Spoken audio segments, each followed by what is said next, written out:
जुलाई 2023 को सियाचिन में शहीद हुए कैप्टन अंशुमान सिंह को पिछले दिनों कीर्ति चक्र से सम्मानित किया गया। राष्ट्रपति भवन में आयोजित समारोह में उनकी पत्नी स्मृति और मां मंजू सिंह ने ये सम्मान लिया।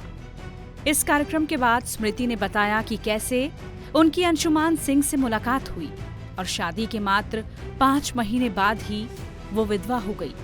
कीर्ति चक्र लेते समय स्मृति के चेहरे पर जो भाव थे, उसकी तस्वीरें सोशल मीडिया पर शेयर कर लोगों ने भावुक कमेंट किए। हालांकि अब शहीद का परिवार दूसरी खबरों से चर्चा में आ गया है। अंशुमान के माता पिता ने बहू पर गंभीर आरोप लगाए हैं। पिता ने केंद्र सरकार से मांग की है कि वो NOK यानी नेक्स्ट टू किन नियम की परिभाषा तय करे। अभी इसके लिए जो मानदंड है वो ठीक नहीं है। आइए आपको इस वीडियो में बताते हैं कि आखिर NOK है क्या। जब कोई शख्स सेना में भर्ती होता है तो उसके माता पिता का नाम करीबी रिश्तेदारों के रूप में दर्ज हो जाता है। शादी के बाद माता पिता के नाम की जगह उसकी पत्नी का नाम अपने आप उसमें दर्ज हो जाता है। जवान के शहीद होने के बाद आर्थिक मदद से लेकर तमाम सैन्य सुविधाएं शहीद की पत्नी को ही मिलती हैं। इसी को NOK कहा जाता है। लेकिन अब शहीद अंशुमान सिंह के माता पिता ने इसी नियम यानी NOK में बदलाव की मांग की है। देवरिया में अपने घर पर बातचीत में कैप्टन अंशुमान सिंह के पिता रवि प्रताप सिंह ने कहा, NOK का जो निर्धारित मापदंड है वो ठीक नहीं है। इस बारे में मैं रक्षा मंत्री राजनाथ सिंह को अवगत करा चुका हूँ। 5 महीने की शादी थी, कोई बच्चा नहीं है। बहू ने हमसे बगैर पूछे मेरे बेटे का परमानेंट पता भी बदलवा दिया है। अब हमारे पास क्या बचा है? इस नियम में बदलाव होना चाहिए। अगर बहू परिवार में रहेगी तो क्या होगा, नहीं रहेगी तो क्या होगा, बच्चे होंगे तो क्या होगा, शहीद के ऊपर परिवार की कितनी जिम्मेदारी थी, ये सब भी देखना चाहिए। मेरे बेटे को कीर्ति चक्र मिला। मेरी पत्नी भी बहू के साथ सम्मान लेने गई, लेकिन वो कीर्ति चक्र को छू तक नहीं पाई। 2 दिन पहले रायबरेली में राहुल गांधी से मुलाकात में मैंने ये मुद्दा उठाया था। राहुल जी ने मुझे आश्वासन दिया कि वो राजनाथ सिंह से इस बारे में बात करेंगे और इसका कुछ हल निकाला जाएगा। गौरतलब हो कि अंशुमान सिंह की पत्नी स्मृति सिंह पंजाब के गुरदासपुर की रहने वाली है। अंशुमान के पिता का दावा है कि बेटे की 13वीं के अगले दिन ही उनकी बहू मायके चली गई थी और दोबारा लौटकर नहीं आई। वहीं कैप्टन सिंह 26 पंजाब के साथ सियाचिन ग्लेशियर क्षेत्र में एक चिकित्सा अधिकारी के रूप में तैनात थे। 19 जुलाई 2023 को सुबह करीब 3 बजे शॉर्ट सर्किट के कारण भारतीय सेना के गोला बारूद में आग लग गई। फाइबरग्लास की एक झोपड़ी को आग की लपटों में घिरा देखा और तुरंत अंदर फंसे लोगों को बचाने में जुट गए। उन्होंने 4 से 5 व्यक्तियों को सफलतापूर्वक बचाया। हालांकि आग जल्द ही पास के चिकित्सा जांच कक्ष में फैल गई।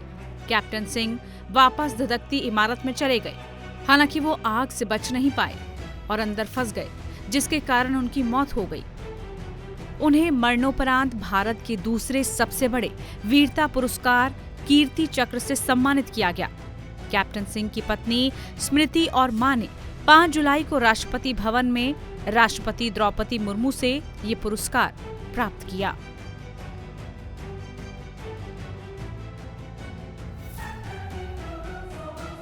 मुझे किसी और पे उंगली नहीं उठाना, किसी के पे कोई हक नहीं है, पर मैं अपने लिए आवाज़ उठा सकती हूँ, अपने जैसे माँओं के लिए आवाज़ उठा सकती हूँ और मैं हमेशा बोलती रहूँगी। मुझे कोई रोक नहीं सकता। क्या बहू से किसी प्रकार की कोई नाराजगी? नहीं, कोई मेरे से बहुत प्यार से गई। मम्मी भी उसकी बोली कुछ दिन के लिए मेरे पास रहेगी। वो भी बोली कि मैं कुछ दिन में आ जाऊंगी। मैं कि हाँ कोई बात नहीं, तुम्हारी जब इच्छा है आना, जब मेरे पास मन हो रहना, मम्मी के पास रहना मन। अच्छे से गई, कोई इशू नहीं। अगर थोड़ी इशू भी होती तो मैं समझ सकती थी, कोई इशू भी नहीं। इतना प्यार से 13 दिन रहे हम साथ में। जो भी बेटे का संस्कार हुआ उसमें कुछ लगा ही नहीं कि हम तो अपने दर्द में, अपने गम में, अपने बेटे के लिए सब कुछ कर रहे थे। उनका चल रहा था प्लानिंग, क्या करना है क्या नहीं, वो जाने, वो बेहतर बताएंगे। आपने एक बड़ी बात कही कि मैंने अपनी बहू को अंशुमान कहा। उसको भी पता है, क्वेश्चन करिएगा। मैं उसको भी बोली थी तू मेरा अंशुमान है। अंशुमान तो फौज के लिए बने हैं, उनके लिए काम कर रहे हैं, पर तुम्हारे पास मैं रहूंगी क्योंकि मेरा बेटा बोलता था, डैडी से भी झगड़ा करता था, मम्मी तो मेरे साथ ही रहेगी। तो मैं यही दिमाग में था कि मैं तो तुम्हें ही अंशुमान बोलूंगी या तू मेरे लिए अंशुमान है। और मैं कभी उसको नाम भी नहीं रखी, मैं बेटा ही बोलती थी, उसको भी बेटा ही बोलती थी। मैं अपने बेटे को भी कभी नाम ऐसे बताने के लिए तो नाम बताना पड़ता है, पर मैं कभी अपने बच्चों का नाम नहीं रखती।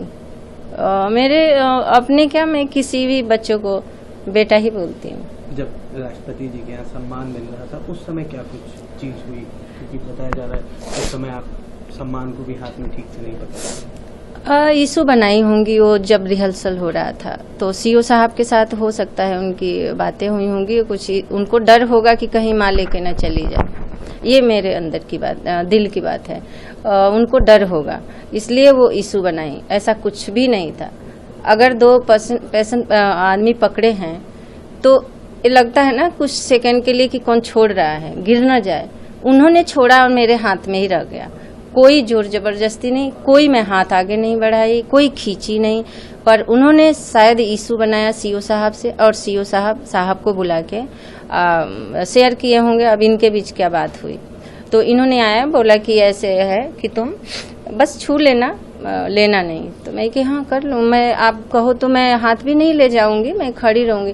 पर आप देखे होंगे 1-2 सेकंड में नहीं हाथ बढ़ाई, पर राष्ट्रपति जी मेरे तरफ देखी तब मैं हाथ फट से ले गई बढ़ाई। पर मैं बस टच भी नहीं की, ऐसे कर दी। उनके हाथ ही मेरे टच में था, सम्मान तो उनके हाथ में था।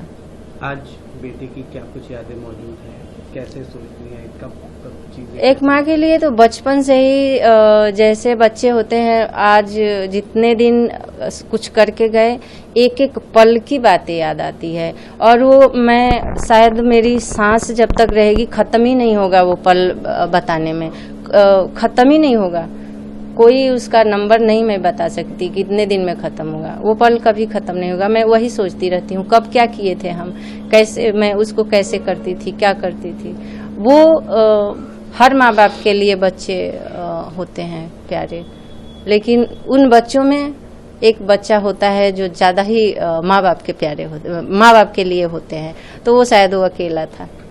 एक आखिरी सवाल रहेगा, अभी हाल ही में आप लोगों ने राहुल गांधी से भी मुलाकात करी, क्या कुछ बात हुई और कितना क्या एक्सपीरियंस रहा? उन्होंने बुलाया और मुझे अच्छा लगा कि बुला रहे हैं। 2 दिन फोन आता रहा, हमारे पास नहीं टाइम था, तबीयत भी मेरी खराब हो गई थी, तो गए मिलने के लिए, बहुत सम्मान और मुझे सांत्वना देने के लिए ही बुलाए कि हम पूरा देश आपके साथ है और आपका बेटा इतना बड़ा काम करके गया है, कितने फैमिलियों की जिंदगी बचाया है, तो उसके लिए सम्मान के लिए ही बुलाए।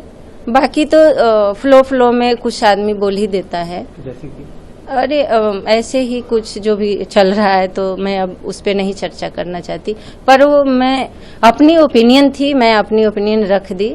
बाकी उसका इशू नहीं बनना चाहिए, राजनीति नहीं चलनी चाहिए।